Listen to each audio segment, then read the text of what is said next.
Hi, I'm Mrs. Roberts, and today we're doing AP Psychology 9.5 and 9.6. Question 1.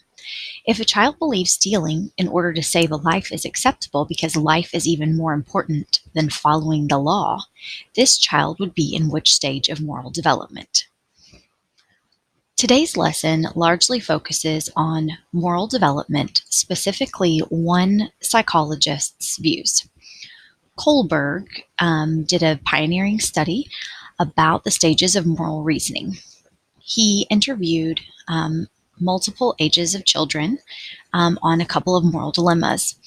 He decided that there were three major levels of moral reasoning.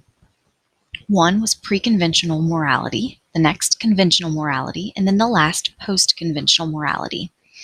Inside of those, there are substages as well. You see on the screen what those are called. Punishment, obedience, instrumental, hedonistic, that's the stuff in level 1. Level 2 is more about, am I doing the right or wrong thing according to the law and others?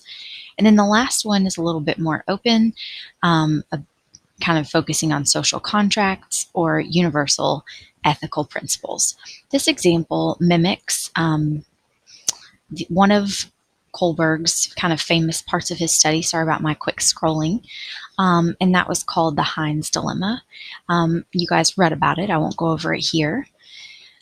So this question really kind of is trying to figure out, do you know which of these stages? So we've got really just three choices here, E, B, or A, right?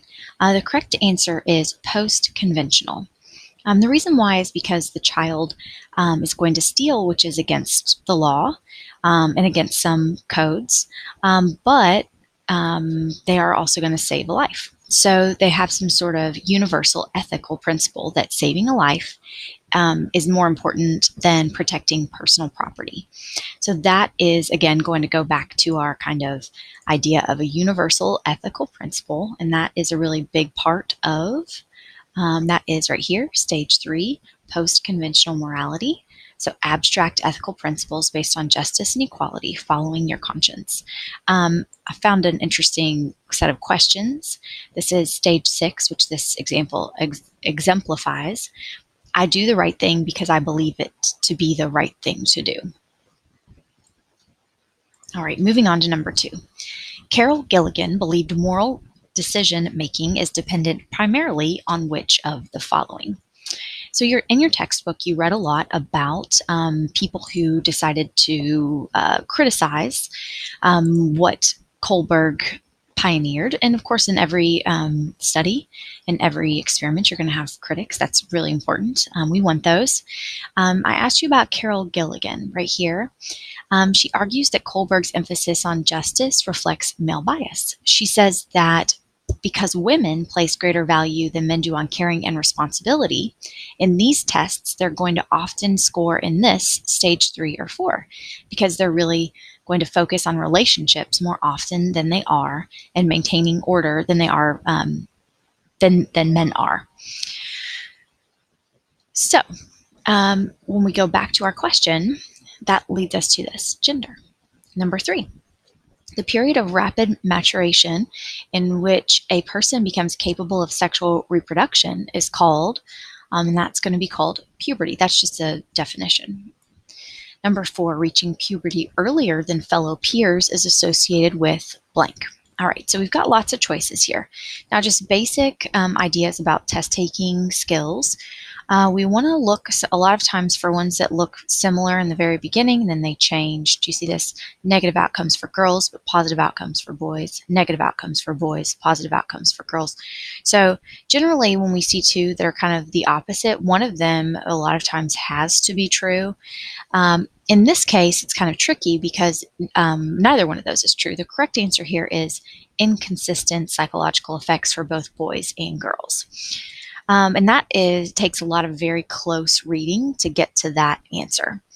When we're looking at puberty, and we're going to look for that on kind of an earlier page number. So this is going to go, let's see.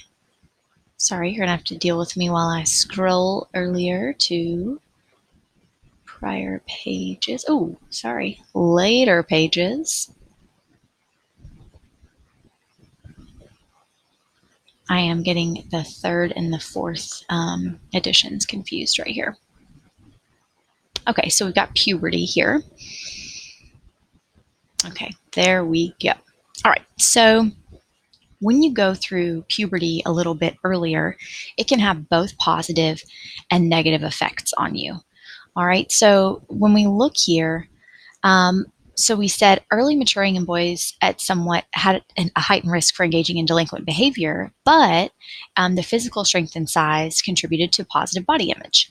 And then we also go to the same for girls, although some girls welcomed their change appearance, so that was a positive. The weight gain that came with puberty can sometimes develop or can sometimes force girls to develop a negative body image. So we've got both of those things. So we're going to go with inconsistent psychological effects for both boys and girls, right? All right, number 5. While at her friend's party, Angelica begins to feel self-conscious because she assumes everyone is staring at her. I'm sure this has happened to you before. According to David Elkind, what adolescent belief is Angelica feeling? All right, you all know this feeling probably well. It's part of adolescent egocentrism, but we can see that that's not a choice here, right? So you might be familiar with that term. So you feel like other people are staring at you. You can only kind of imagine yourself in your own eyes. So it's similar to that egocentrism that we talked about earlier in Piaget's stages, where he gave them the 3 mountains. The person couldn't see it from the other perspective. You go through something similar to that while you're an adolescent, which is the stage that you are in. It's not ethnocentrism, so that's something to do with your ethnicity. So it's got to be something within adolescent egocentrism. So that's where we have to really know our terms here. The right answer is imaginary audience. Now, if you just thought, okay, imaginary audience is sort of makes sense in terms of what she's experiencing, that was smart. Awkwardness is something that she is feeling, but not according to this guy right here, right? So in our textbook, again, we're looking here kind of about your adolescent brain and what you're going through, and you're just essentially kind of in flux, and you are kind of egocentric again. So if we continue on further, we would find that answer. All right, now we move forward to number 6. Jose has thought very little about questions regarding his personal identity, the kind of person he would like to be, and the kind of life he would like to live. Instead, he has adapted the values of his peer group without any real critical evaluation of them. Researcher James Marcia would most likely say that Jose is in a state of identity blank. All right, so what we know is that Marcia found that most adolescents are in identity diffusion or foreclosure. So if you just remembered that part, which was difficult already, you would narrow it down to A and C. And then we have to really know these definitions to be able to apply them to this example. So in order to do that, again, we go back to our book, and we're looking for stages of moral development here. So we've gotten back here to this adolescent egocentrism, one of my favorite cartoons, Zits. It's hilarious. All right. My apologies while we're scrolling here.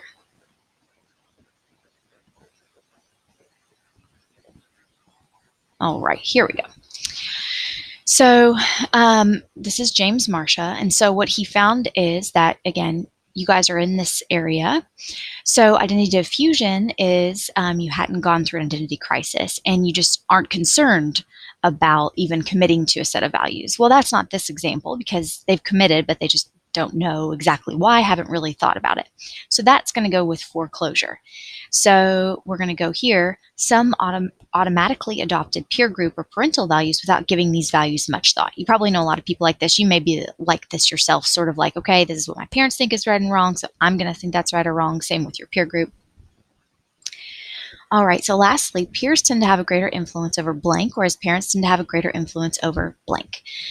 We go back to that same page here, and we find that parents in general are going to have a greater influence over